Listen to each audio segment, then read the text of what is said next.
নমস্কাৰ বন্ধু বান্ধৱীসকল, স্বাগতম জনাইছোঁ মোৰ নতুন ইউটিউব চেনেলটোলৈ। বন্ধুসকল, আজি মই দুলীয়াজানৰ অইল ইণ্ডিয়া লিমিটেডে মুকলি কৰি দিয়া নতুন এডভাৰটাইজখন লৈ আহিছোঁ। যিহেতু মোৰ এইটো ফাৰ্ষ্ট ভিডিঅ' এইটো চেনেলত, আশা কৰোঁ সকলোৱে ভাল পাব। তেনেহ'লে বন্ধু বান্ধৱীসকল, ব'লকচোন চাওঁ অইল ইণ্ডিয়া লিমিটেডে কি পোষ্ট মুকলি কৰিছে, কি কোৱালিফিকেশ্যন লাগিব, কি ডকুমেণ্ট নিব লাগিব ইণ্টাৰভিউ দিব গ'লে। যিহেতু এইটো ৱাকিং ইণ্টাৰভিউ হয়, আপোনালোকে ইয়াত কোনো ধৰণৰ অনলাইন আবেদন কৰিব নালাগে আৰু কোনো ধৰণৰ মাচুলো দিব নালাগে। আৰু যদি আপোনালোকে অফিচিয়েল ন'টিচখন চাব বিচাৰে, মোৰ ভিডিঅ'ৰ ডেছক্ৰিপশ্যনতে মই অফিচিয়েল ন'টিচখন লিংক দি দিম, আপোনালোকে তাতে গৈ চাব পাৰে। বন্ধু বান্ধৱীসকল, অইল ইণ্ডিয়া লিমিটেডে মুকলি কৰি দিয়া পষ্টটো হৈছে ৰিটেইনাৰ ডক্টৰ অন কণ্ট্ৰেক্ট। বন্ধু বান্ধৱীসকল, ইয়াতে কোৱালিফিকেশ্যন বিচৰা হৈছে MBBS with minimum 1 year internship বিচাৰিছে আৰু লগতে having valid certificate of registration from the MCI or SMC as mandated under the Indian Medical Council Act 1956। ইয়াতে মিনিমাম 1 year কাৰণে এইটো কণ্ট্ৰেকচুৱেল বেচিছত হ'ব আৰু এইটো এক্সটেণ্ডো হ'ব পাৰে 2 yearsলৈকে। আৰু এইটো ডিপেণ্ড কৰিব totally of requirement of the company আৰু পাৰফৰ্মেঞ্চ অফ দি কেণ্ডিডেটৰ ওপৰত ডিপেণ্ড কৰিব। ইয়াতে কেইটামান ৰিজাৰ্ভেশ্যন ৰখা হৈছে। আনৰিজাৰ্ভৰ কাৰণে 4টা, SCৰ কাৰণে 1টা আৰু OBC or MOBC কাৰণে 1টা ৰখা হৈছে।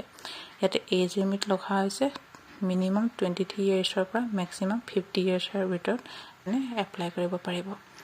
ইয়াতে ইণ্টাৰভিউ ডিটেইলছখিনি দিয়া হৈছে। এইটো ইণ্টাৰভিউটো 17 জানুৱাৰী 2023 হ'ব আৰু এইটো হ'ব দুলীয়াজান অইল হস্পিটেলত হ'ব আৰু ৰাতিপুৱা মৰ্ণিং 7টা বজাৰ পৰা 9টা বজাৰ ভিতৰত ৰেজিষ্ট্ৰেশ্যন হ'ব।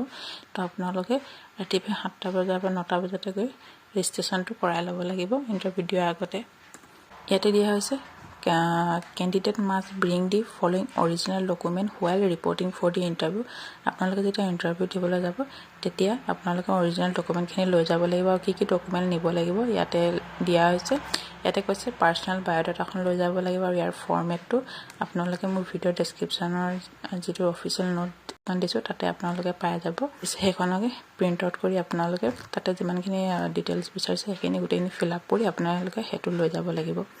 আৰু বিচাৰিছে 1 কপি অফ কালাৰ ফটোগ্ৰাফ বিচাৰিছে, পাছপৰ্ট চাইজ ফটো কপি লৈ যাব লাগিব কালাৰ। হৈছে valid identity proof, valid address proof বিচাৰিছে। আপোনালোকে ইয়াতে আধাৰ কাৰ্ড নহ'লে বা আপোনালোকৰ ভোটাৰ কাৰ্ডখন দিলেও হ'ব।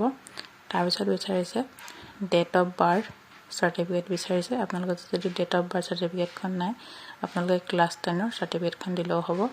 আৰু বিচাৰিছে ক্লাছ 10ৰ admit card, marksheet and pass চাৰ্টিফিকেটখন আপোনালোকে দিব লাগিব।